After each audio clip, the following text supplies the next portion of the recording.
explícitas de violência. Recomenda-se cautela ao espectador. Crucificação hoje. Quais são suas origens? Seu objetivo era comunicar horror. Como ela mata? Quanto mais estendido o corpo, mais rápida a morte. Por que ela perdura?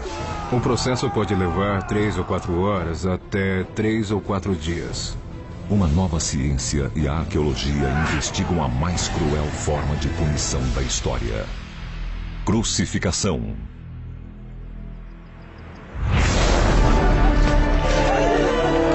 Crucificação. A palavra remete imediatamente à execução de Jesus Cristo. Por sua trágica morte, imaginamos que sabemos o que é crucificar. É pregar uma vítima viva a uma cruz de madeira. Uma verdadeira crucificação é inimaginável. A crucificação é uma das piores formas de morrer. É horrível, horrível mesmo. E não é só uma execução, é tortura seguida de execução. A crucificação pode assumir várias formas. E seu uso, através da história, foi muito frequente, mais do que sugere a imagem que temos da mais famosa das execuções. Não vamos entender o significado da crucificação se não entendermos que seu objetivo era comunicar horror. O objetivo era comunicar às pessoas: nem tente me desafiar, ou você também vai acabar dessa maneira. A crucificação é um poderoso símbolo de terror e intimidação. Mas para milhões de cristãos, ela representa a redenção, esperança e vida eterna. Acho que uma das grandes ironias da história, o fato de que a cruz, o símbolo do poder romano, tenha sido adotada pelos cristãos como seu próprio símbolo. O fato de adotar a cruz é o mesmo que jogar na cara do poder que não seremos intimidados. Hoje, a cruz é a imagem mais reconhecida no mundo. É usada em práticas religiosas, em protestos políticos e em arte provocativa. Inspira reverência, santidade, medo e paixão. Essa paixão leva muitos católicos romanos a querer experimentar a dor e o sofrimento sentidos por Jesus Cristo. São os participantes de um ritual anual de Páscoa nas Filipinas. A cada sexta-feira santa dos últimos 50 anos, dezenas de fanáticos reencenaram a paixão de Cristo, as últimas horas de sua vida, que terminou na crucificação. Uma tendência que reaparece no cristianismo quase o tempo todo é a necessidade de se identificar com o sofrimento de Jesus. E apesar da condenação oficial da igreja, há grupos que praticam algumas formas de crucificação.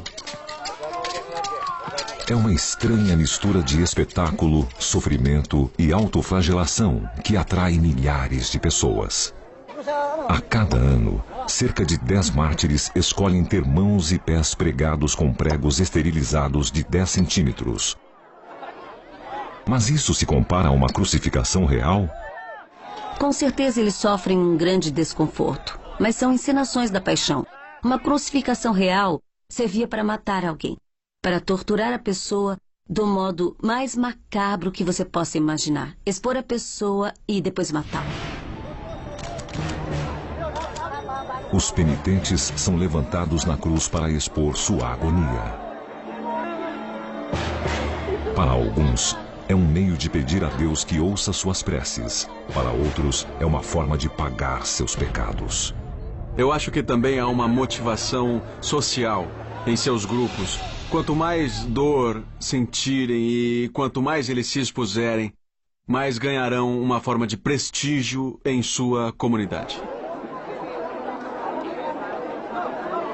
Seja qual for a razão, é difícil separar o ato de devoção religiosa da verdade sobre a crucificação. É uma das formas de punição mais cruéis do mundo e apareceu muito antes do tempo de Cristo. A primeira evidência dessa prática bárbara data do tempo do rei assírio Shalmaneser, no século IX a.C.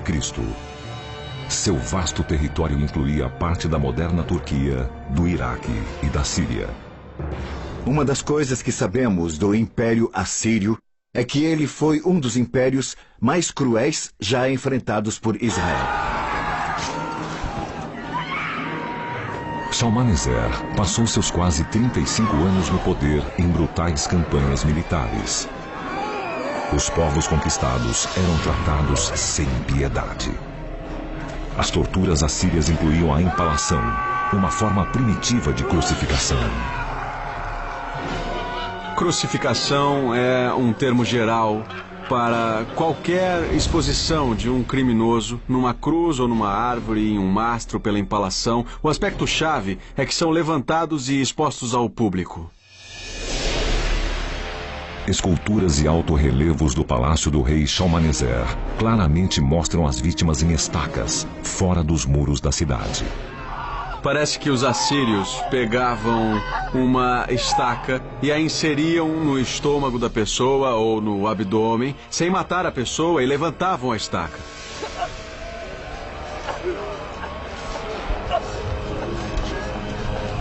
Ser empalado era algo especialmente horrível, que somava a incapacidade de respirar e de se mexer a uma dor alucinante durante o processo todo.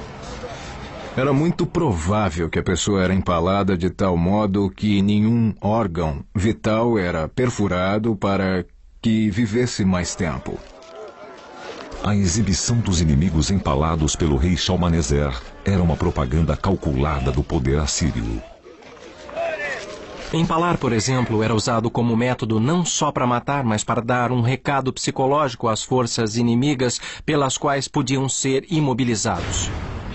Em 518 a.C., Dario I, rei da Pérsia, esmagou uma rebelião popular na cidade de Babilônia. Determinado a dar o exemplo, Dario crucificou 3.000 babilônios capturados. A mensagem foi muito eficiente. Para começar, crucificar tanta gente significou que isso podia acontecer a qualquer um. Depois, os antigos em geral consideravam que a crucificação era a forma de morrer mais terrível que se podia imaginar. Em 332 a.C., o rei da Macedônia, Alexandre o Grande, usou punição similar sobre o povo de Tiro. Alexandre sitiou Tiro durante 7 meses. A grande cidade achava que estava fora do alcance dos exércitos de Alexandre e viu com muito horror que Alexandre e seus homens construíram uma estrada sobre o mar para chegar à ilha-cidade de Tiro.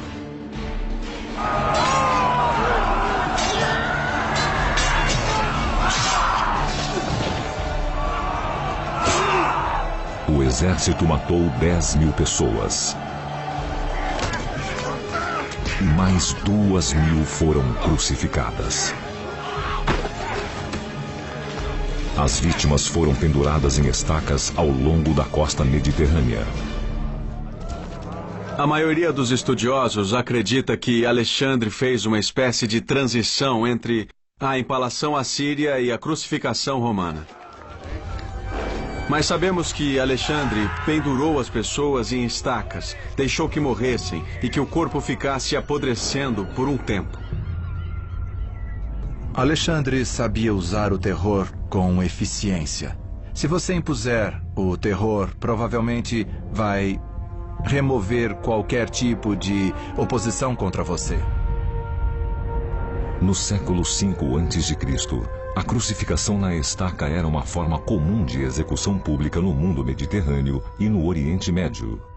Milhares de pessoas morreram assim, mas há poucos registros que documentam os horríveis detalhes da crucificação e como as vítimas realmente morriam. Não sabemos se eram amarrados e pregados com as mãos para cima, ou nas costas, ou atrás da estaca. O que os médicos dizem é que quanto mais alto estiverem as mãos e mais estendido o corpo, mais rápido se morre. Modernas pesquisas forenses mostram que quem tem as mãos amarradas acima da cabeça tem problemas para respirar. Os músculos que envolvem as costelas ficam completamente alongados. o que mantém as costelas expandidas e o peito fica passivamente cheio de ar. Para expirar o ar parado, o dióxido de carbono e os gases da respiração, a vítima deveria normalmente levantar os músculos para tirar a pressão deles e permitir que exalem. Com o tempo, esse esforço ficaria impossível e a morte podia sobrevir em poucas horas. Ao longo do tempo, os métodos de crucificação evoluíram e a violência se tornou mais calculada, mas a prática da exposição ao público permaneceu. Talvez a melhor analogia moderna sejam as execuções públicas mostradas por Saddam Hussein pela televisão, que tiveram um efeito aterrador junto ao povo. É o terrorismo de Estado para manter o povo sob controle. Morrer empalado era um poderoso agente de dissuasão contra rebeliões populares.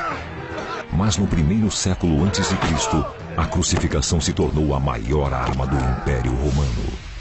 Hoje, cientistas forenses estão descobrindo evidências chocantes de como os romanos torturavam e matavam suas vítimas.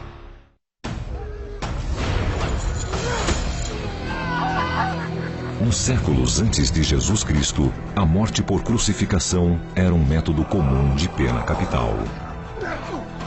Tipicamente, a vítima era amarrada a uma estaca e seu corpo era abandonado para servir de advertência.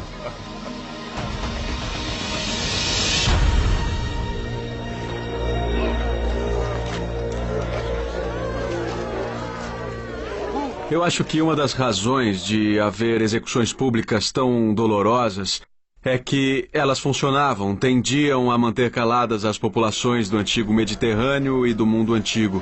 Todos ficavam com medo, intimidados. Um século antes de Cristo, a República Romana era a força dominante no mundo mediterrâneo e exercia controle cerrado, desde o norte da Gália até o extremo sul do Egito. E para manter seu poder ou aumentá-lo, os governantes romanos esmagavam violentamente qualquer rebelião. A crucificação era uma forma bastante comum de execução no Império Romano. E sua prática era geral e disseminada.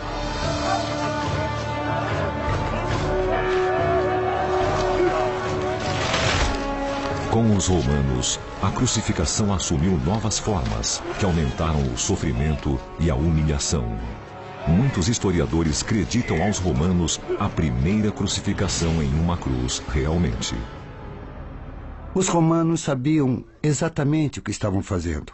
Eles se tornaram mestres na arte da crucificação. Não a inventaram, mas a dominaram porque redesenharam a execução e fizeram vários ajustes para aumentar a dor. Os romanos introduziram dois tipos de cruz, uma em forma da letra grega tau e outra em forma de T minúsculo. A cruz consiste de duas vigas de madeira, uma vertical, chamada poste ou estaca, outra horizontal, a viga transversa ou patíbulo. Eu acho que a crucificação, como a imaginamos, numa cruz, pode ter evoluído da prática de levar as vítimas pelas ruas, amarradas a uma viga transversa. Eles andavam pela cidade com os braços estendidos e o próximo passo era içar essa viga sobre a estaca. Considera-se que a cruz em tal foi a mais frequentemente usada pelos romanos. O topo da estaca ficava ao alcance dos braços dos soldados. Fazia muito sentido terem postes já fixados e como a viga transversa era simples de carregar, então a pessoa era amarrada à viga, que depois era levantada até em cima do poste.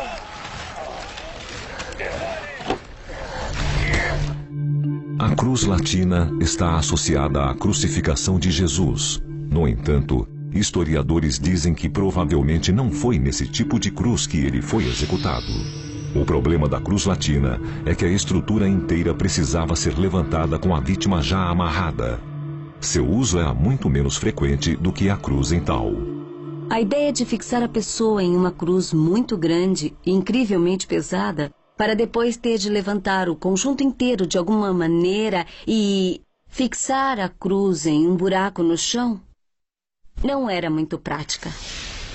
Eu acho que amarrar a vítima na viga transversa, para depois levantar e amarrar a viga na estaca, é mais eficiente. É mais parecido com o eficiente exército romano que controla o império. O prisioneiro condenado era pendurado na cruz de braços bem abertos, em posição de subserviência e humilhação. Era exatamente a mensagem que os romanos queriam comunicar. Os romanos crucificavam cidadãos não romanos que ameaçavam a paz, escravos desobedientes, desordeiros de toda espécie, líderes rebeldes. A tendência era que o criminoso que merecia esse tipo de execução fosse um inimigo do Estado. Em geral, ninguém era crucificado por roubar um filão de pão, mas por crimes bem maiores, e a exibição da crucificação era uma exibição do poder romano.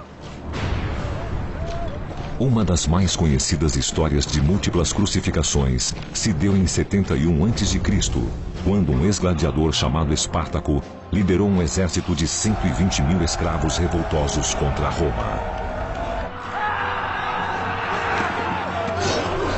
Espartaco impôs aos romanos uma série de derrotas humilhantes. Quando os romanos finalmente esmagaram o exército de Espartaco, 6.000 rebeldes foram crucificados ao longo da Via Ápia.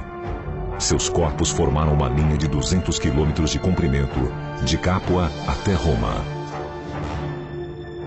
Foi uma mensagem muito poderosa. Ver 6.000 pessoas penduradas ao longo da estrada.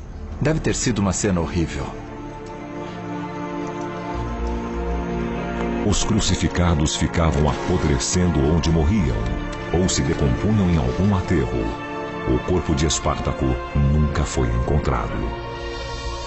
Ver mortes horrendas pode ter um efeito psicológico também horrendo. E os romanos queriam exatamente isso. Queriam multiplicar ao máximo o estresse pós-traumático nas populações de nações que tinham sido conquistadas. Era um calculado impacto psicológico. No primeiro século depois de Cristo, Roma ocupou a Judéia. Aqui, a crucificação era muito comum, e as legiões romanas que controlavam a terra estavam muito bem equipadas para esse tipo de punição. Qualquer membro da legião romana sabia crucificar alguém, porque eles eram bem treinados artesãos e carpinteiros, além de soldados. Segundo antigos historiadores, os métodos de crucificação variavam de acordo com o capricho e o sadismo do executor. Ficamos até com a ideia de que alguns romanos se entediaram com a mesma forma comum de execução e passaram a inovar. Nem as mulheres eram poupadas da punição. Os historiadores discutem muito o problema dos detalhes da crucificação romana. Por exemplo, as mulheres eram crucificadas de frente para a madeira ou elas ficavam de costas? Apesar de haver poucas informações sobre detalhes, o que se sabe é que os romanos prolongavam deliberadamente a agonia das vítimas. Os romanos devem ter tido um conhecimento fisiológico sofisticado para saber que tipo de... que posição acelerava a morte. Uma técnica para estender a tortura era o brutal açoite ou flagelação da vítima. O propósito da crucificação era levar à morte, mas levar à morte devagar. Devagar para que houvesse o máximo de sofrimento. O Dr. David Ball, médico com mais de 20 anos de experiência em medicina de emergência, está estudando a deterioração física que ocorre durante as várias fases da crucificação.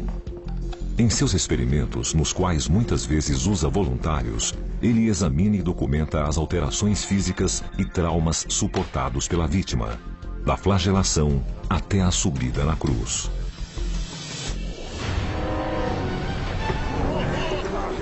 A flagelação começava quando o condenado era despido de suas roupas e amarrado pelos pulsos a um poste de madeira. Os soldados açoitavam o condenado com o chamado flagrum. Mais! Mais!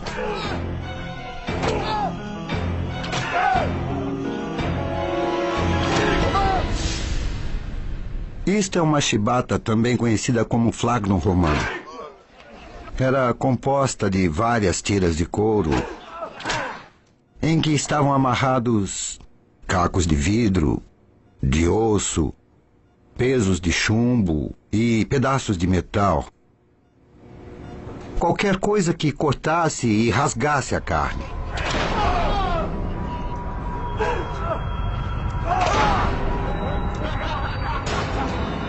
Cada chibatada era tão violenta que foi comparada a levar um tiro a queima-roupa, porque parecia com isso mesmo. Para entender o efeito da flagelação, o assistente do Dr. Ball vai açoitar um torso de fibra de vidro com a chibata romana. O torso está revestido com pele artificial para imitar o corpo humano. Isto é uma pele artificial com uma camada de uretano por fora que simula muito bem o revestimento epidérmico da pele. Depois, uma camada de espuma por baixo simula as propriedades do tecido subcutâneo. E este material vai se comportar como a pele humana, de modo muito similar. O dano inicial feito pelo flagrum é cortar e ferir o tecido superficial da pele. Numa situação dessas, com a vítima sob estresse intenso, há uma vasoconstrição, o que significa que os vasos sanguíneos da pele se contraem e não há grande quantidade de sangue nessa hora. Mas à medida que o açoite continua, traumas mais profundos ocorrem e a perda de sangue aumenta. A dor devia ser horrível. O flagrum devia fazer cortes profundos, chegando até os nervos, e cada chibatada devia trazer uma dor atroz. Quando se alcançam tecidos mais profundos, os vasos maiores não se contraem e há muita perda de sangue. O sangramento abundante causa uma diminuição do sangue em circulação, e a vítima acaba em choque hipovolêmico, ou seja, não há sangue suficiente para circular pelo coração para irrigar tecidos, músculos e órgãos. Mais! O experimento do Dr. Ball demonstra como flagelar a vítima causava ferimentos graves internos e externos. Os músculos eram rasgados e se formavam tiras basicamente de tecido de carne que sangravam abundantemente.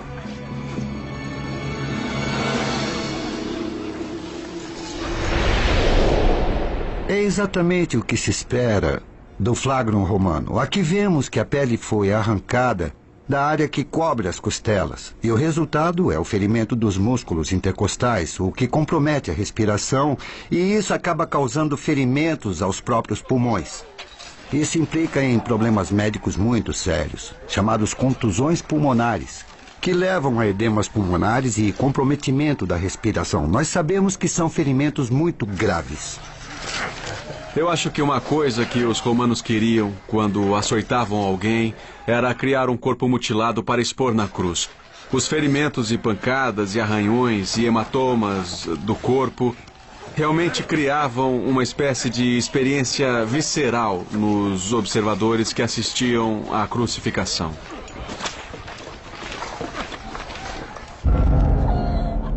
Os romanos se asseguravam de que o cruel espetáculo fosse bem visível. No primeiro século depois de Cristo, isso era especialmente importante na província da Judéia, hoje Israel, onde as pessoas resistiam ao controle romano. Sua insatisfação logo irromperia em violentas rebeliões que os romanos reprimiram sem piedade. As crucificações em massa deram a um jovem de Nazaré uma antevisão do que poderia sofrer no futuro. O espetáculo da crucificação era uma terrível exibição de poder para intimidar e controlar. Hoje, peritos estão analisando os métodos romanos para saber detalhadamente como era a morte na cruz. No primeiro século depois de Cristo, o domínio do Império Romano cercava todo o Mediterrâneo. Na província da Judéia, atualmente Israel, o povo se ressentia com a ocupação do exército. Mas o poder de Roma era absoluto.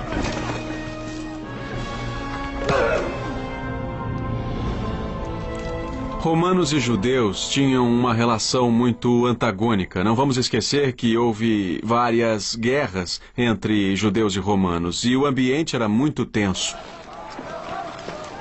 Os romanos eram onipresentes e queriam comunicar algumas ideias cruciais. Primeiro, não tentem se opor a nós. Segundo, não tentem desestabilizar a sociedade que estamos querendo impor. E terceiro, não pense que você tem alguma chance de vencer nosso poderoso exército. Os romanos eram ágeis para sufocar rebeliões. Seus métodos eram rápidos e selvagens. No ano 4 depois de Cristo, depois da morte de Herodes o Grande, os cidadãos da Judéia se revoltaram contra o jugo romano. As legiões romanas marcharam pela Judéia para esmagar a revolta. Cidades foram arrasadas. Judeus foram vendidos como escravos.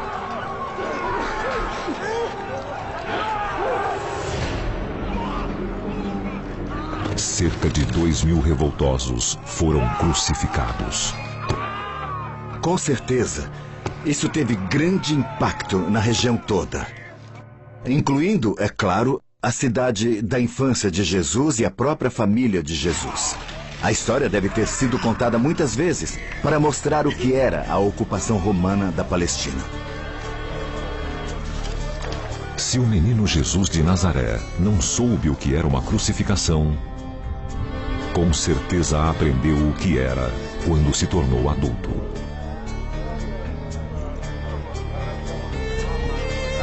Por volta do ano 33, Jesus foi a Jerusalém para celebrar ali o dia sagrado da Páscoa judaica. A população aumentava muito nessa área relativamente pequena. Todos ali celebravam o quê? Celebravam a liberdade da opressão do Egito. Os soldados romanos ficavam em alerta total contra qualquer distúrbio. Logo identificaram Jesus como sendo um agitador que ameaçava romper a pax romana, a paz romana.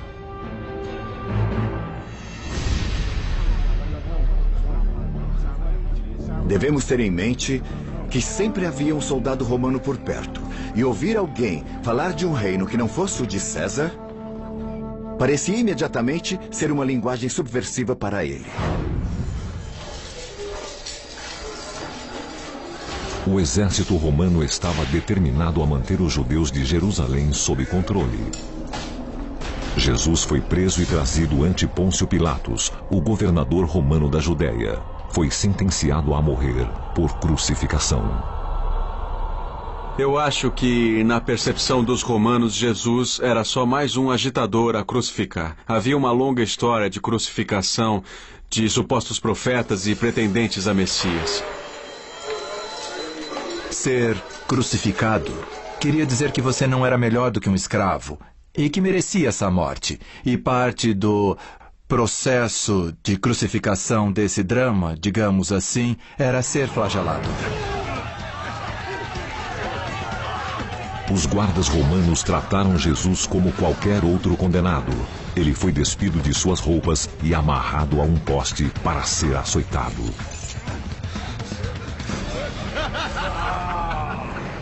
Costumava haver 2 soldados romanos no castigo, um de cada lado do condenado. E eles alternavam os golpes de chibata nas costas da vítima na aplicação.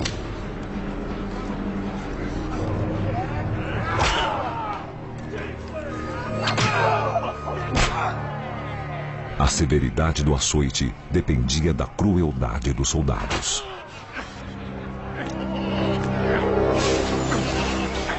Não sabemos exatamente como Jesus foi açoitado. Os evangelhos não dão qualquer detalhe. Mas é possível que tenha sido muito rigoroso, porque Jesus morreu no mesmo dia. Morreu antes de anoitecer. Ele quase morreu. Ele foi mortificado, muito machucado. Sofreu graves danos nas costas, graves danos nos músculos intercostais, além de graves danos nos pulmões e nos rins durante a duração do açoite. Quando o açoite terminou, as costas de Jesus eram uma irreconhecível massa de tecidos lanhados e ensanguentados. O castigo ia afetar dramaticamente as horas finais da vida de Jesus. Hoje, cientistas estão coletando antigas evidências na esperança de aprender exatamente como Jesus morreu na cruz. A escrita parece ser original. É como se tivéssemos uma cópia do original. Hoje, peritos tentam desvendar o mistério da crucificação. As melhores pistas de como ela funcionava e como matava puderam ser obtidas examinando a morte de Jesus.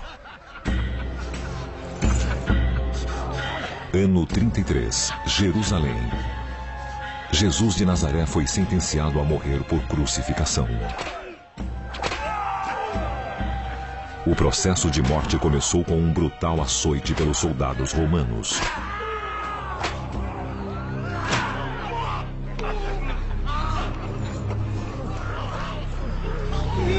Depois, ele teria de andar ao local da execução. Historiadores há muito debatem detalhes das horas finais de Jesus. A maioria das imagens mostra Jesus carregando a cruz inteira. Eu acho muito improvável que vítimas da crucificação, incluindo Jesus, tivessem carregado uma cruz inteira, as duas vigas, pelas ruas. A cruz pesaria mais de 100 quilos e seria quase impossível caminhar com ela ao local da execução. Acho que não seria nada prático, de um ponto de vista romano, fazer as pessoas carregarem uma cruz inteira. Além do que, eu acho que não é fisicamente possível. Peritos geralmente concordam que Jesus carregou o patíbulum, a viga de madeira de 50 quilos, grosseiramente desbastada, que era fixada sobre a estaca. Ele foi açoitado quase até morrer. Certamente havia contusões e ferimentos pulmonares e ferimentos nos rins, e depois colocaram um pedaço da cruz nas costas dele, já em frangalhos. Ele mal conseguia ficar vivo, quanto mais carregar 50 quilos de madeira.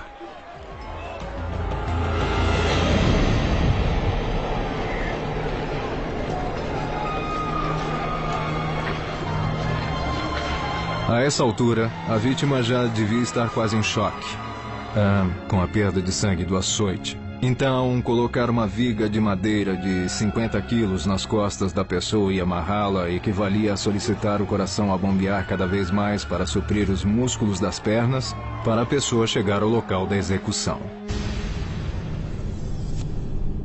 Em Jerusalém, o local de execução era o Gólgota, uma colina fora dos muros da cidade.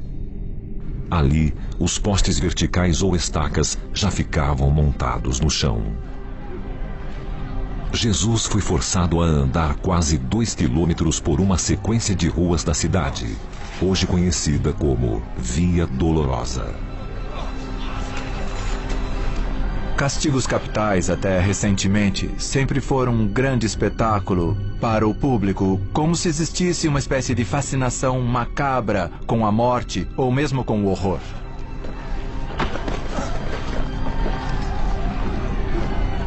Eu acho que temos que imaginar a cena como algo parecido com um circo caótico e cruel.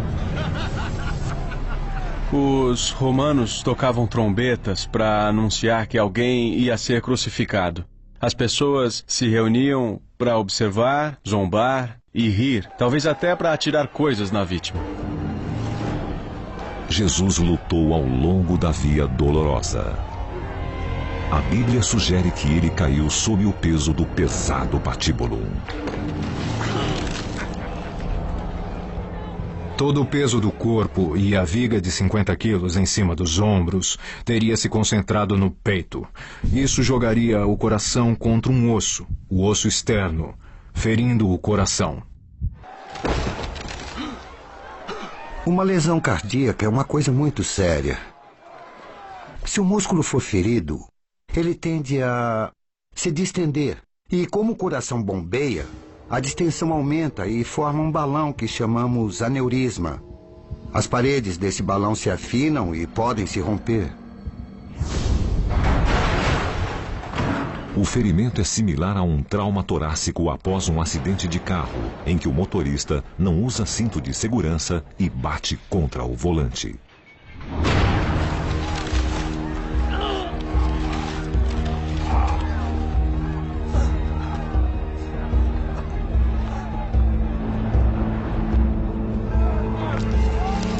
A procissão finalmente chegou ao Gólgota.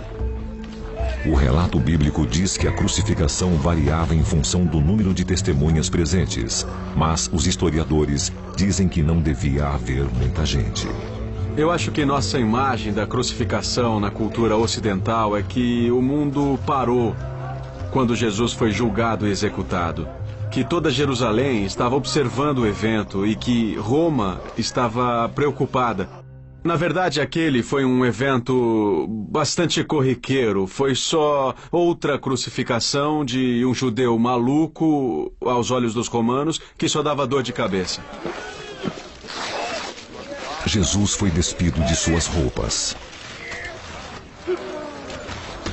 E os soldados se prepararam para pregá-lo no patíbulo, para depois levantar o corpo na estaca. Mas o que aconteceu depois exatamente? A Bíblia nos diz que Jesus foi crucificado, mas não dá detalhes de como a crucificação foi feita. Nada foi descrito. Imaginaram que os espectadores já sabiam como era. Hoje, mesmo os elementos mais geralmente aceitos, como o formato da cruz, o uso de pregos e a posição do corpo, estão abertos à discussão. E apesar de milhares de crucificações terem ocorrido ao longo do tempo, evidências arqueológicas delas são surpreendentemente escassas. Por mais espetacular que fosse uma crucificação, deixaria rastros só por acidente. A madeira apodrece, as cordas também. Na verdade, tudo desaparece e não deixa sinal. O ferro era valioso. Um prego podia ser reutilizado. Não era uma coisa que se jogava fora com o corpo da vítima. Os pregos eram reutilizados. É possível que os pregos das crucificações fossem coletados depois. Nós sabemos que absolutamente tudo da pessoa era coletado. Todos os fluidos corporais, dedos, as cordas, tudo adquiria poderes mágicos. Até meados do século XX, o conhecimento de crucificações se baseava exclusivamente nos evangelhos e em poucos escritos antigos. Mas no verão de 1968, trabalhadores que faziam uma escavação em um subúrbio de Jerusalém fizeram uma descoberta surpreendente. Fechados em uma caixa de pedra chamada ossuário, estavam os ossos de um homem de cerca de 30 anos de idade. A inscrição na caixa de pedra identificava o homem como um judeu chamado Yehohanan, que morreu mais ou menos na época de Jesus. Tentar saber como foi a crucificação de Jesus é um quebra-cabeça e eu acho que as melhores evidências não são literárias, mas arqueológicas, ou seja, os ossos de Yehohanan. Há algo muito importante nos restos de Yehohanan. Um prego de 11 centímetros que penetrou o calcanhar direito. É uma evidência inequívoca de que ele foi vítima de crucificação. É o mesmo tipo de prego encontrado por todo o império onde havia legiões romanas. Mas, na verdade, é a única evidência arqueológica que temos de uma vítima crucificada. Há tempos, os peritos assumiram que cordas e não pregos eram o principal meio usado para segurar o corpo na cruz. Pessoalmente, eu não teria pensado que usassem pregos, exceto talvez para aumentar a crueldade. Acrescentar o uso de pregos e fazer força para martelar, para conseguir imobilizar a vítima, parece só sadismo. Mas, sem pregos, a vítima podia não estar bem fixada à estaca. Há muitos fluidos que vão escorrer pela estaca. As cordas podem não ser o melhor método de fixar os pés, porque a estaca pode ficar escorregadia. Há fluidos escorrendo, urina, fezes, talvez sangue, mas principalmente suor, que vão fazer o corpo escorregar. Para isso acontecer, seria interessante e faria todo o sentido usarem pregos. Os peritos notaram que o prego no pé de Yehohanan estava dobrado depois de sair do calcanhar, provavelmente por causa de um nó na madeira enquanto estava sendo martelado. O fato de termos um prego no calcanhar de Yehohanan foi só um acidente, não foi deixado ali. Só não conseguiram tirá-lo. Curiosamente, os restos mortais de Yehohanan, inclusive o prego, foram colocados em uma urna de pedra como esta, o que é excepcional para vítimas de crucificação, cujos cadáveres eram deixados ao relento para apodrecerem. Podemos especular que ele foi alguém importante, que teve um enterro de classe média, pelo menos. Ou talvez seus pais eram importantes e puderam retirar o corpo da cruz. Isso é excepcional e surpreendente, porque vai contra as regras romanas. O tratamento dado ao corpo de Yehohanan deu aos peritos outras pistas preciosas. Os evangelhos podem ter sido exatos ao dizerem que Jesus também foi removido da cruz para ser enterrado. Mas o que mais esses ossos nos contam sobre a crucificação? Que horrores as vítimas deviam suportar? Vamos reconstituir a morte de Yehohanan na cruz e desvendar os mistérios escondidos nesses antigos ossos.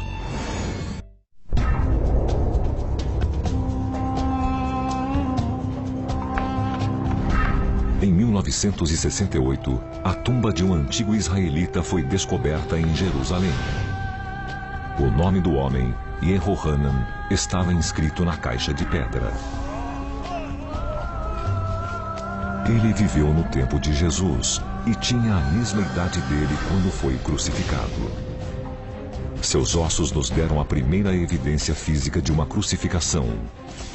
Um prego de 11 centímetros penetrando o calcanhar direito.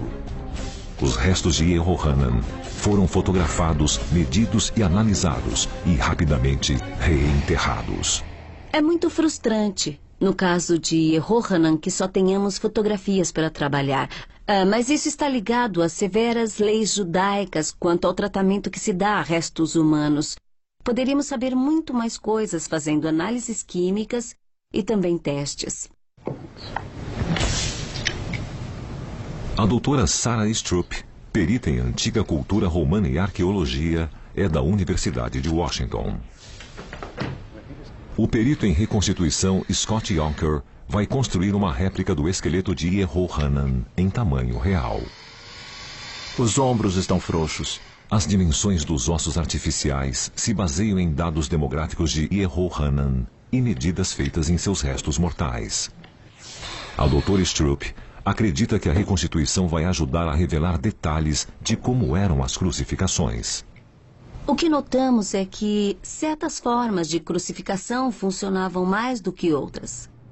A doutora Stroop começa analisando fotos e diagramas dos restos de Yehohanan. O maxilar e as extremidades fornecem pistas de quem era Yehohanan e como morreu. Os dentes eram bons, não tinha cáries. Parece que tinha uma boa nutrição e boa higiene, devia ser de boa família, ele era jovem e tinha saúde, até que foi crucificado, quer dizer, ele não teve muita sorte. O que exatamente esses ossos podem nos contar sobre a crucificação de Yehohanan? Alguns peritos especulam que esta pequena abrasão perto do pulso pode vir do prego usado para fixar o braço dele na cruz, mas a doutora Stroop não crê. As fotos não sugerem pregos nos braços. Não acho que seja uma boa explicação para a marca que vemos aqui. Mas vejo muitos fragmentos dos ossos das mãos, outros danos nos ossos do braço, talvez uma fratura. A evidência sugere que nem sempre usaram pregos para fixar a parte superior do corpo na cruz. Podiam usar pregos nas mãos como maneira de aumentar o sofrimento, mas o modo mais prático de fixar os braços no alto da cruz era com cordas. Era mais rápido, mais fácil de levantar o corpo e mais fácil de baixar o corpo. Os ossos das pernas revelam mais sobre o sofrimento de Yehohanan na cruz. A fíbula e a tíbia das duas pernas estão fragmentadas logo acima do tornozelo. Os dois ossos quebrados bem aqui, aproximadamente no mesmo lugar, na mesma altura da perna, me faz pensar que as fraturas foram intencionais. Pode ser o resultado da crurifragium, uma técnica romana em que as pernas eram quebradas para acelerar a morte. Mais provável é que o trauma mecânico das pernas quebradas tornava impossível a vítima se levantar um pouco para poder continuar a respirar. E quebrar as pernas acelerava a morte por causa disso.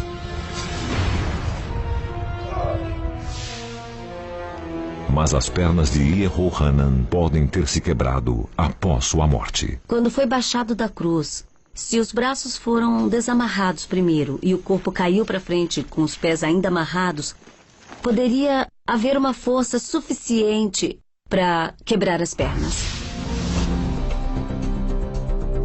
Este pedaço de osso é a evidência mais convincente da crucificação de Yehohanan e oferece aos cientistas novas percepções sobre como os pés das vítimas eram fixados na cruz.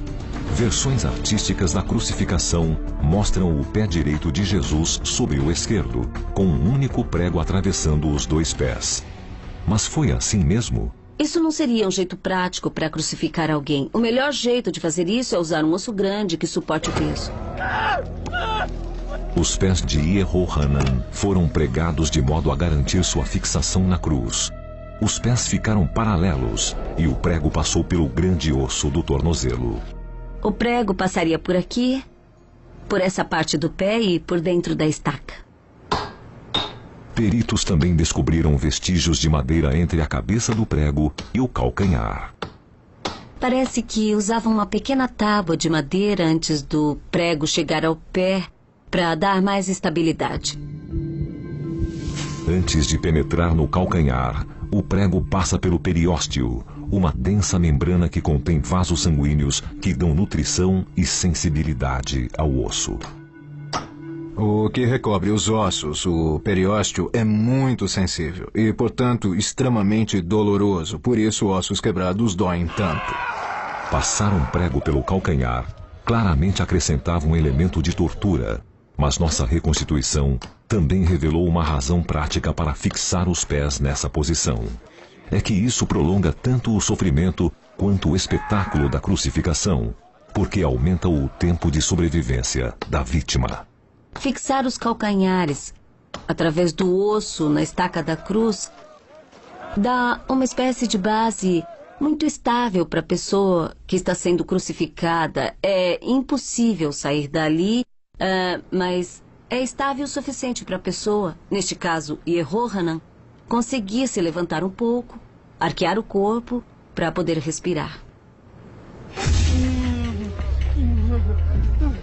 Qualquer coisa que fizesse a vítima descansar equivalia a prolongar seu tempo na cruz. Apesar de o tempo de vida de Yehohanan na cruz depender da severidade da flagelação, algo que nunca se sabe, as informações fornecidas por seus ossos confirmam a vontade romana de adiar a morte e estender a tortura. Historicamente, o processo podia levar de 3 a 4 horas até 3 a 4 dias. E há muitos relatos de pessoas que viveram até 9 dias na cruz. Uma morte sob tortura que pode durar tantos dias levanta várias questões. O que acontece psicologicamente com a vítima na cruz? E como exatamente a crucificação mata? Por muito tempo, os peritos acreditaram que a crucificação matava por asfixia, com base no fato de que quando a vítima pende pelos braços, os pulmões se expandem, o que dificulta a expiração. Mas só isso mataria a vítima? o traumatologista Dr. David Ball quer descobrir. Usando voluntários, ele mede o estresse físico que ocorre quando uma pessoa é suspensa em uma cruz. Para testar a dificuldade respiratória de alguém na cruz, temos de ser um pouco bárbaros para com os voluntários que nos ajudam a fazer o teste. O Dr. Ball e sua equipe médica puxam o experimento até o limite do possível. Os sinais vitais dos voluntários serão constantemente monitorados para evitar qualquer perigo físico. Mas reproduzir com uma pessoa os efeitos reais de uma crucificação é impossível. E os voluntários não apanharam, não estão desidratados, nem foram torturados. E seu tempo na cruz não vai acabar em morte. Um monitor é usado para captar os sinais vitais do voluntário. O experimento será encerrado se os batimentos cardíacos subirem demais. O pulso atual em repouso é de 78 batimentos por minuto. O Dr. Ball fixa o voluntário na cruz Assopra. e mede sua respiração de partida. Um espirômetro calcula o volume de ar que entra nos pulmões. Um medidor de pressão mede a força de inspirar e de expirar dos pulmões. Assim que sobe a cruz, o pulso do voluntário sobe de 78 para 110 batimentos por minuto. 2 minutos e meio depois, a dor começa a aparecer. Diga onde dói. Principalmente as coxas. Se o voluntário já está mostrando sinais de sofrimento, imagine se tivesse pregos atravessando pés e mãos e se tivesse as costas em carne viva. Aos 7 minutos, o pulso do voluntário vai a 172 e suas pernas tremem descontroladamente. Ele está mostrando sinais de cansaço. Mas esse cansaço não é do sistema respiratório. É cansaço das extremidades. Estou cansado. Bem desconfortável. As pernas estão muito cansadas. Depois de 15 minutos e 20 segundos, o voluntário chega a seu limite. A dor nos braços e pernas fica insuportável. Agora eu quero descer. As medições finais de estresse mostram várias mudanças fisiológicas. O pulso subiu de 78 batimentos por minuto para mais de 170. Isso significa que o coração tem de trabalhar muito mais para bombear sangue e oxigênio para os tecidos. O espirômetro mostra que a capacidade respiratória do voluntário caiu quase 10%. Sentiu alguma pressão no peito ou sentiu algum peso? Senti sim, eu queria respirar fundo. O medidor de pressão mostrou um aumento, o que significa maior esforço para respirar.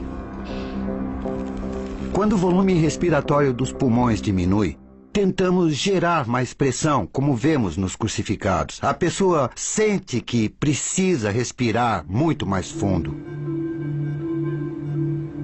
A respiração de quem é pendurado na cruz é claramente impactada. Com o tempo, isso pode ser fatal, mas esse impacto sozinho não basta para dizermos que seja a única causa de morte. Não acho certo dizer que há uma só causa de morte na cruz. Com certeza há múltiplos fatores que interferem em uma crucificação padrão. Os experimentos do Dr. Ball mostram que ficar pendurado na cruz é só mais um abuso na cruel condenação por crucificação. Mas que outros fatores podem fazer o corpo morrer? Um dos meios de responder a isso é analisar a crucificação de Jesus. Ano 33, Jerusalém. A morte dele foi relativamente rápida pelos padrões romanos. Quinta-feira à noite, na Páscoa judaica, Jesus foi preso. Na sexta-feira de manhã, os soldados já se preparavam para pregá-lo na cruz e ele morreu na mesma tarde. Se uma pessoa crucificada pode sobreviver dias na cruz, por que Jesus morreu tão depressa?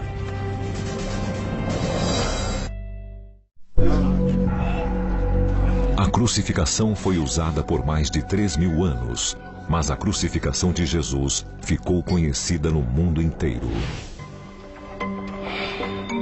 Os exatos detalhes da execução dele nos escapam, o que leva cientistas e historiadores a tentar desvendar os mistérios que cercam sua morte na cruz.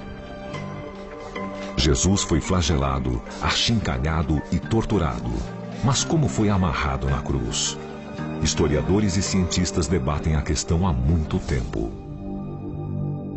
Séculos de arte mostram Jesus com pregos em ambas as palmas. Houve muita especulação sobre se Jesus foi ou não pregado pelas palmas das mãos ou pelos pulsos. Alguns dizem que não pode ter sido pregado pelas mãos porque o peso do corpo faria com que ele caísse da cruz. O Dr. Mark Benecke é biólogo forense em Colônia, na Alemanha. Por profissão, ele decodifica mistérios não elucidados e ele está determinado a descobrir como Jesus foi amarrado na cruz. O Dr. Benecke segue a orientação do médico francês Pierre Barbet. Estas fotos raras mostram experimentos de Barbet na década de 1930, quando ele crucificava cadáveres. Uma das coisas boas que ele fez foi usar cadáveres de verdade para a crucificação experimental, porque a biomecânica de uma crucificação é muito interessante. Tudo depende muito do ângulo no qual se fixam os membros e o resto do corpo, porque isso vai determinar quanta pressão vai ser exercida, seja no osso ou seja no tecido. Os experimentos de Barbet incluíram pregar mãos amputadas, e ele determinou que uma mão pode suportar ser puxada por um peso de cerca de 40 quilos antes de se rasgar. Pesquisas recentes mostram que o peso é menor ainda. O máximo esforço que se pode ter no tecido ou nos ossos está entre 18 e 28 quilos, provavelmente. Com mais, o tecido pode se rasgar e os ossos podem se quebrar e a crucificação não iria mais funcionar. Então, se uma mão pregada só pode suportar de 18 a 28 quilos, como os pregos podem fixar a pessoa inteira na cruz? O Dr. Benecke criou um sistema para medir exatamente como o peso do corpo se distribui nas mãos durante a crucificação. Ele criou uma estrutura de aço equipada com correntes que imitam os braços e um pequeno quadro para carregar pesos que representam o corpo. 2 balanças de mola medem o peso do corpo em cada mão. Uma área vermelha em cada balança representa a faixa de pesos na qual o prego rasgaria a mão. Ele começou com pesos de 10 quilos. Vamos ver, já estamos na faixa vermelha. Com apenas 20 quilos, a agulha já foi para a área de perigo, o ponto em que o prego vai rasgar a carne. Agora nós aumentamos o peso. São 50 quilos e, além desse peso, já nos aproximamos do peso real de uma pessoa. Poderíamos supor que o peso se dividisse igualmente entre as 2 balanças, com cada uma marcando metade do peso. Mas quando o peso é exercido em um certo ângulo, isso não acontece. Para nossa surpresa, 50 quilos de peso são 50 quilos em cada balança. O experimento mostra que em uma crucificação, com os braços em posição estendida, cada mão suporta o peso do corpo inteiro. O peso de um homem de 45 quilos vai passar, e muito, do peso em que o prego vai começar a rasgar a carne. Realmente parece um contrassenso que os braços em posição estendida distribuam o mesmo peso inteiro, digamos assim, para cada extremidade. Se eu pesar, por exemplo, 55 quilos, eu vou ter esse peso em cada uma das mãos e um peso desses seria mais do que suficiente para conseguir rasgar o tecido. A estrutura óssea da mão mostra claramente que só pregos não poderiam suportar o corpo. Em uma crucificação, em muitos quadros, nós observamos que o prego atravessa os dedos em alguma região da mão. E aqui o tecido conjuntivo não é muito forte. Ou o osso se quebra, ou o tecido acaba se rasgando, e então a pessoa cai da cruz. Mas os romanos tinham outras opções para pregar as mãos na cruz, como, por exemplo, colocar o prego logo acima do pulso, entre os ossos do antebraço. Esse aqui deve ser o jeito mais fácil, primeiro. E, segundo, a fixação pode ficar mais estável porque o osso é mais estável. Uma terceira possibilidade é passar o prego pelos ossos do pulso, em especial por um orifício entre os ossos chamado espaço de Destot. Se o prego fosse fixado no pulso, nos ossos do pulso, mesmo que aproximadamente por ali, como os ossos são envolvidos por um revestimento fibroso, ele aguentaria. A dor seria lancinante. O grande nervo mediano, que dá sensibilidade ao antebraço e à mão, passa por essa região do pulso. O nervo mediano, quando lacerado ou quando continuamente golpeado por alguma coisa, como um prego, vai enviar sinais agudos para a mão toda e a sensação vai ser de queimação muito dolorosa. Ser pregado pelo pulso está nas evidências bíblicas da crucificação de Jesus? Os evangelhos dão a entender que Jesus foi pregado nas mãos. Mas, em grego antigo, a língua em que a Bíblia foi escrita, a palavra mão se refere tanto à palma quanto ao pulso. É nessa área óssea que a maioria dos peritos acredita que os romanos pregaram Jesus. Muitos também acreditam que os romanos não confiavam só nos pregos para fixar suas vítimas na viga transversa. Eu tenho certeza de que os romanos queriam garantir que Jesus e outras vítimas ficassem bem presas na cruz e amarraram seus braços ao patíbulo. Quer dizer que o peso do corpo era suportado por cordas e não por pregos. Então, provavelmente, foram usados pregos e cordas para amarrar Jesus à viga transversa. Os romanos levantaram a viga e a fixaram na estaca. Todo o peso do corpo de Jesus se concentrou nos pulsos, quando os soldados se preparavam para pregar seus pés. O resultado final, em termos de quanto tempo a pessoa sobreviveria, podia depender bastante do modo como os pés eram fixados. O mais provável é que os pés foram fixados um sobre o outro e na vertical. Essa posição torna a morte mais rápida. Se você encostar a planta dos pés na estaca vertical, a pessoa não vai conseguir apertar os joelhos e vai ter de suportar o seu peso com os músculos das coxas ou ficar totalmente pendurada pelos pregos. Essa posição dificulta muito a respiração da vítima, além de ser atrozmente dolorosa.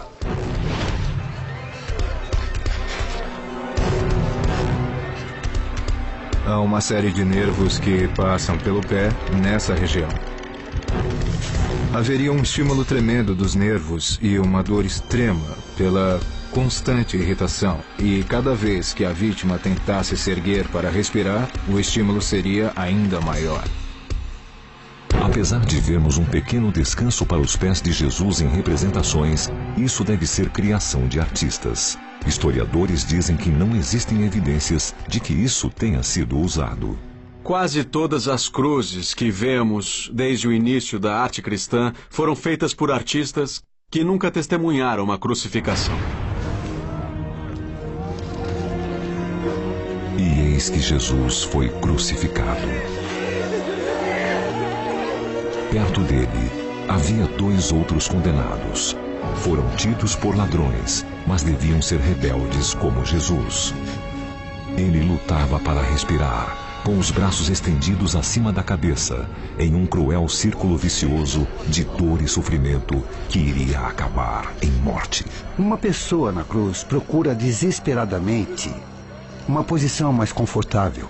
Ela pode aliviar a dor do nervo mediano e se levantar um pouco, mas isso cria dor muscular, que quando volta alivia os músculos, mas a dor volta ainda pior no nervo mediano e nos ombros. Cada vez que a pessoa se levantar na cruz, vai sentir mais dor nas costas flageladas e em carne viva, em contato com a madeira rude da cruz, e vai reabrir feridas e reestimular os nervos das costas, vai causar novo sangramento e uma dor enorme. Não há posição confortável na cruz, não há posição onde a dor diminua relativamente. Jesus está agonizando. O fim se aproxima. Ele foi flagelado, está desidratado, exausto.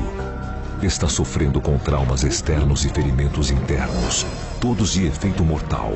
Mas o que matou Jesus de fato? Hoje, a ciência tem tecnologia para decodificar antigas evidências e descobrir a exata causa da morte de Jesus na cruz. A escrita parece ser original. É como se tivéssemos uma cópia do original.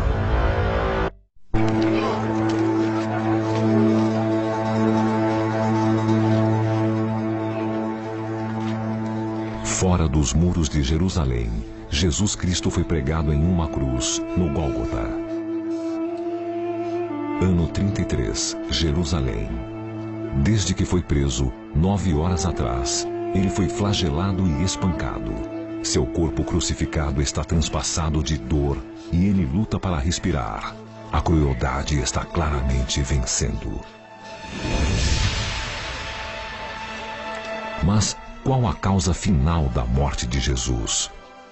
Tanta coisa acontece ao mesmo tempo que qualquer uma pode ser a real causa da morte a certa altura. Desidratação, perda de sangue, ou um trauma muscular muito grave. Peritos médicos especulam que a deterioração física de Jesus começou pela exaustão. Ele não dormia havia 24 horas, desde que foi preso, e não comeu nem bebeu nada.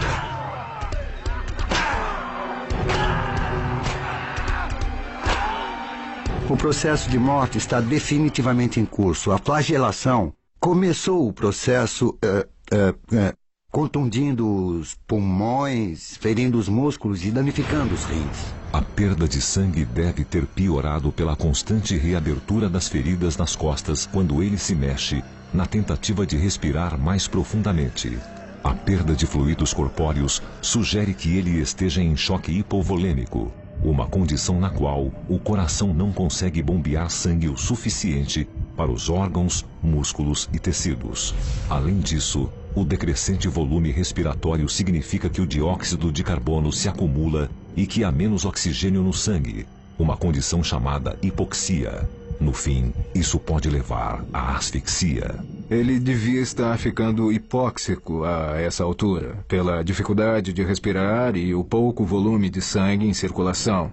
A morte estava próxima. Também é possível que Jesus estivesse sofrendo de um trauma torácico, causado pela queda sob o peso da viga de 50 quilos que carregava. Esse ferimento interno pode facilmente levar a uma lesão cardíaca.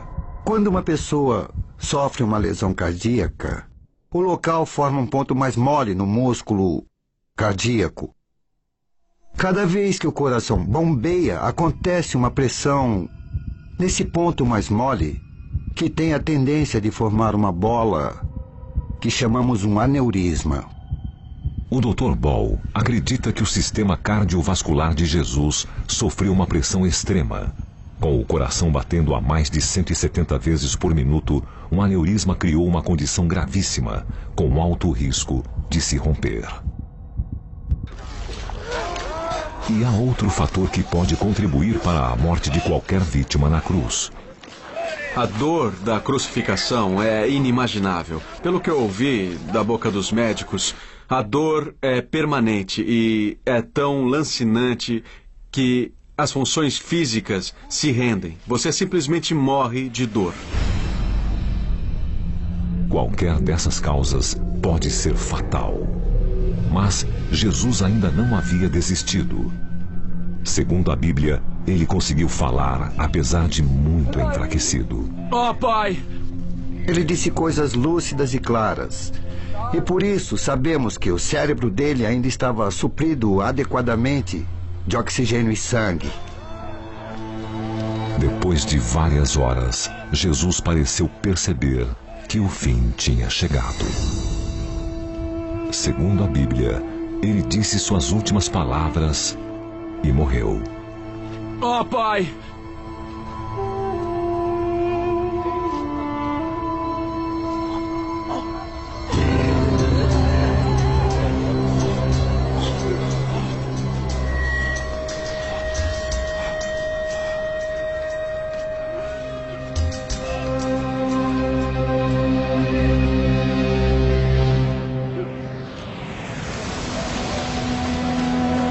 ele tivesse morrido de choque hipovolêmico, como querem alguns, o mais provável é que ele desmaiasse e não teria podido gritar alguma coisa para logo depois morrer. Outras teorias veem a asfixia como causa da morte, mas isso também parece improvável. Se ele teve ar suficiente nos pulmões para gritar, ele não estava, vamos dizer, para morrer de asfixia. Não pode ser. Jesus teve a força e a clareza mental para gritar. Coisas coerentes nos últimos minutos. E, para mim, isso mostra que algo catastrófico aconteceu e que ele sabia disso. Muitos peritos acreditam que a causa da morte mais provável seja uma lesão em seu coração. O coração dele falhou gradualmente e fluidos começaram a se acumular nos pulmões e em volta deles, e também em volta do coração, na membrana que o envolve, o pericárdio. O pericárdio é uma bolsa de tecido fibroso cheia de um líquido aquoso que envolve e protege o coração. Com o pulso a 180 por minuto ou mais, o estresse cardiovascular de Jesus é enorme, quer dizer, insuportável. O Dr. Ball crê firmemente que a lesão do coração submetido a estresse intenso se rompeu. Foi como ter um ataque cardíaco. Jesus sabia que a morte era iminente. O coração continuou a bater, a cada batida mandando sangue para o pericárdio, até que finalmente ele parou. O coração se rompeu, deixou de funcionar, de bombear, e é uma bola no pericárdio sob uma grande pressão. A prova final para o Dr. Ball foi dada pela lança do soldado romano. Segundo o Evangelho de João, um soldado romano pegou sua lança e transpassou Jesus para ter certeza de que ele estava morto.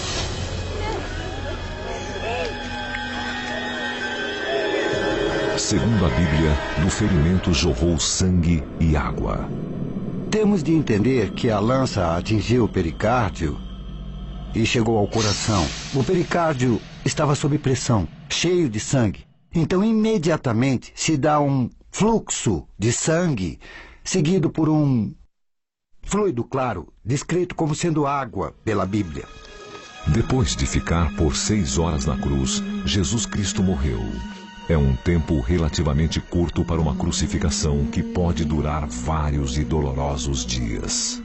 Nosso conceito do sofrimento de Jesus, a meu ver, não deveria estar focado no fato de ser extremamente doloroso, mas tristemente no fato desse sofrimento ser tão comum como foi. De início, a morte de Jesus reforça a percepção da cruz como um horrível meio de opressão. Mas o simbolismo da crucificação vai sofrer uma irônica transformação.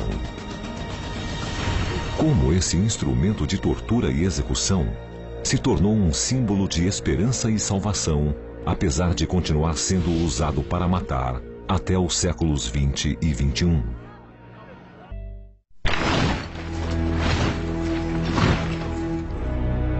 Em meados do século I, Roma estava sob o governo do tirânico imperador Nero. Passaram-se poucas décadas da crucificação de Jesus Cristo. Seus ensinamentos e sua morte geraram uma nova religião. Os seguidores de Cristo chamavam a si mesmos de cristãos e os romanos os viam com suspeição. A oposição romana ao crescimento do cristianismo muitas vezes assumiu aspectos cruéis. Parece que alguns governantes romanos tinham especial prazer em matar cristãos, do mesmo modo que Jesus morreu, ou pelo menos de modo parecido. No ano 64, um grande incêndio destruiu boa parte de Roma. Correu o boato de que Nero foi o responsável, e ele, precisando de um bode expiatório, jogou a culpa nos cristãos. Os castigos que incluíram crucificações foram selvagens. As crueldades de Nero contra os cristãos foram tão espantosas que acabaram levantando uma onda de simpatia no povo de Roma. Chegaram a usar cristãos como tocha humana para iluminar jardins. os judeus também sofreram sob a tirania romana. No ano 66, organizaram um violento levante contra os ocupantes e tomaram o controle de Jerusalém. Os judeus retomaram Jerusalém dos romanos no 1º século depois de Cristo. Até parece ficção, porque é muito improvável.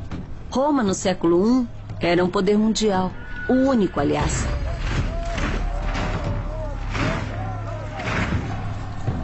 Quatro legiões romanas cercaram Jerusalém e sitiaram a cidade. A fome forçou muitos a saírem da cidade para procurar alimento. Dizem que os romanos capturaram e crucificaram até 500 judeus por dia.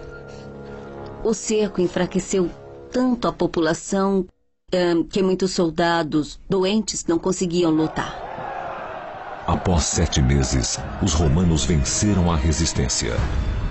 Roma continuou a usar a crucificação tanto como punição quanto como dissuasão nos 250 anos seguintes até o século IV, quando os deuses romanos foram destronados pelo cristianismo. No ano 312, o general romano Constantino lutava pelo controle do Império Romano do Ocidente. Às vésperas de uma batalha crucial, Constantino declarou ter tido uma visão. Constantino teve uma visão. E nessa visão, ele viu um símbolo. Que símbolo foi esse exatamente é algo controverso, mas alguns dizem que foi uma cruz. No dia seguinte, ele esmagou o exército inimigo e foi declarado governador de todo o Império Romano do Ocidente. A visão milagrosa, segundo Constantino, o inspirou a aceitar o cristianismo. Estudiosos da Roma Antiga discutem se Constantino o Grande realmente teve uma visão ou se foi mais um argumento político. Ele pode ter reconhecido que o cristianismo, uma religião emergente, se tornava muito importante. No ano 313, o cristianismo se tornou a religião oficial do Império Romano. Constantino transformou Jerusalém em cidade sagrada dos cristãos e aboliu a crucificação como meio de execução de penas capitais. No governo de Constantino, a cruz se tornou um símbolo positivo pela primeira vez e símbolo do cristianismo. E, por isso mesmo, não podia mais ser usada para infligir uma morte vergonhosa. A cruz, antes identificada como o mais terrível tipo de execução, um objeto que causava terror nos corações humanos, era agora símbolo de piedade e fé. A cruz se tornou o símbolo de identidade dos cristãos. Foi usada para dar forma às suas igrejas, foi usada em seus rituais e foi usada em todo tipo de arte.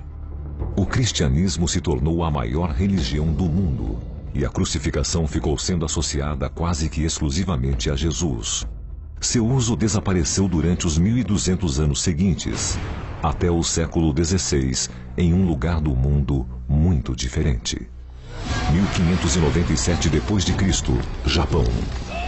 Em 1597, o imperador do Japão temeu que missionários cristãos estivessem conspirando para derrubar o regime e 26 acusados de conspiração foram condenados a morrer por crucificação.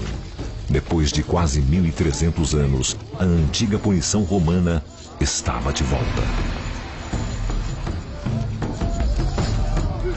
Em Roma, nem sempre se sabia qual tinha sido o crime. No Japão, o crime foi explicitado pela execução. O crime ali foi essa gente ser cristã. Japão. Os condenados foram forçados a marchar mais de 900 quilômetros de Kyoto ao local da crucificação em Nagasaki. Essa execução não foi uma sucessão de torturas como as crucificações romanas. Ela serviu mais como uma afirmação política e mais como um espetáculo. As execuções começavam em cada ponta da fila de cruzes.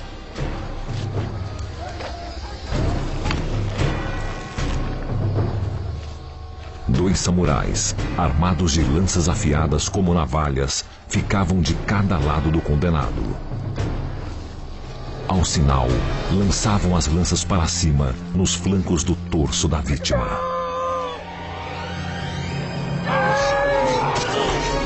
O trauma interno é tal que a morte é quase imediata.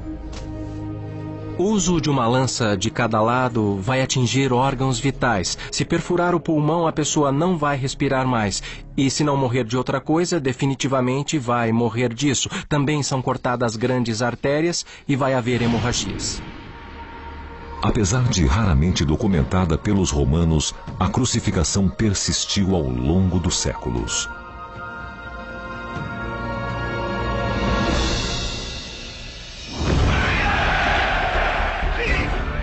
Nos tempos atuais, a violência das guerras chegou a níveis de perversidade inimagináveis e a crucificação reapareceu.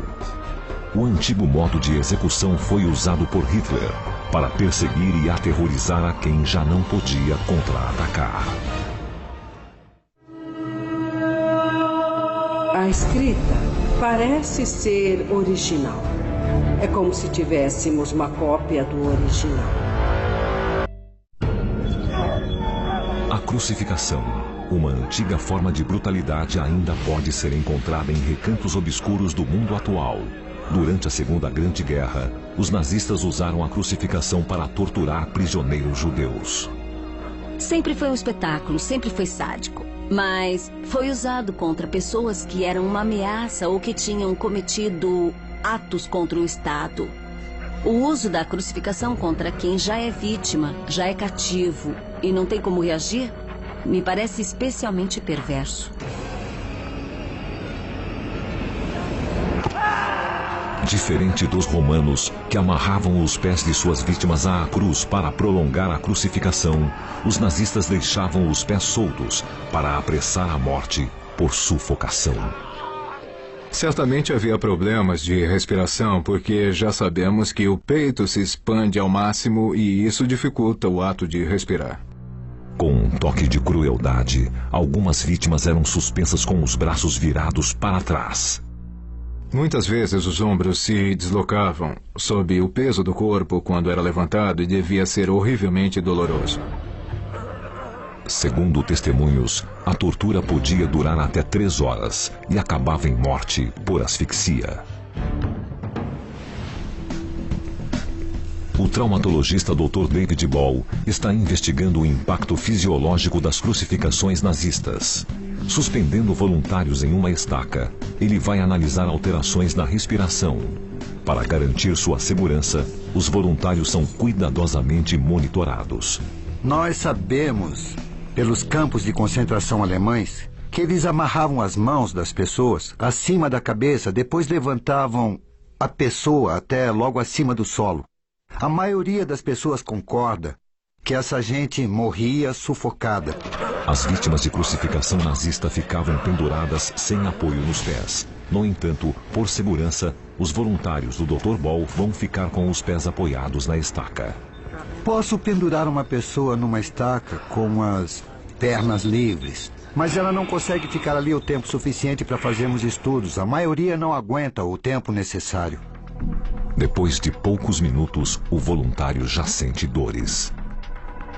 Veja como ele fica balançando, fazendo tudo o que pode para achar uma posição mais confortável. Já são 6 minutos e meio. Acho que eu só vou aguentar mais 1 minuto ou 2. Após 10 minutos, a dor fica insuportável. Isso é uma verdadeira tortura quando a dor começa. A experiência termina não por dificuldades de respiração. A dor é o fator limitante, não a respiração.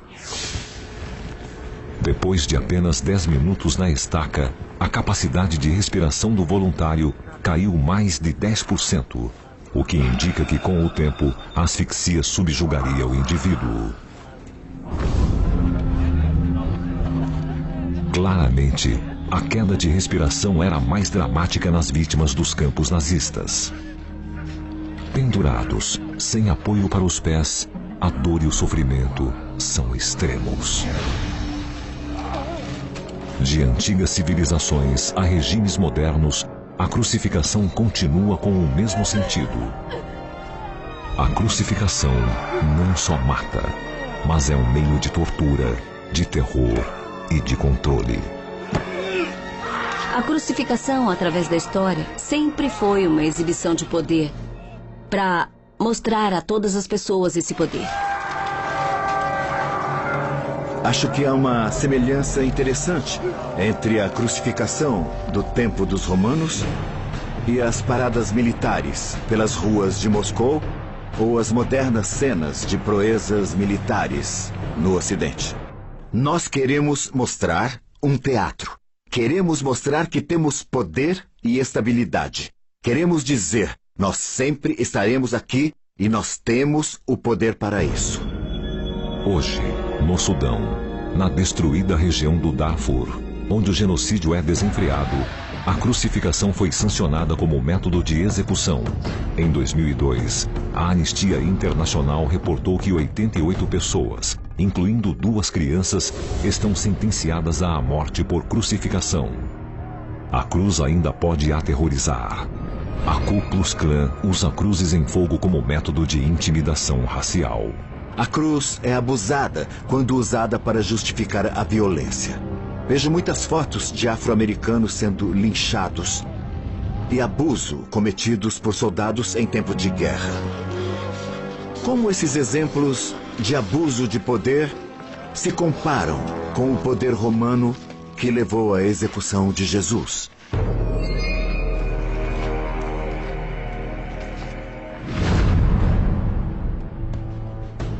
Hoje, a imagem da morte torturante de Jesus na cruz permanece um ícone dos mais fortes. Quando o cristianismo adotou a cruz como símbolo básico, também definiu a si mesmo como uma religião focada no sofrimento, focada na expiação.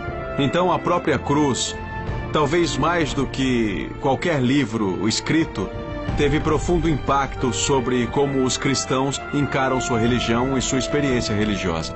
Mas a cruz e as raízes da crucificação remontam a muito tempo antes de Cristo. Ele foi apenas mais uma das muitas vítimas dessa brutal sentença de morte.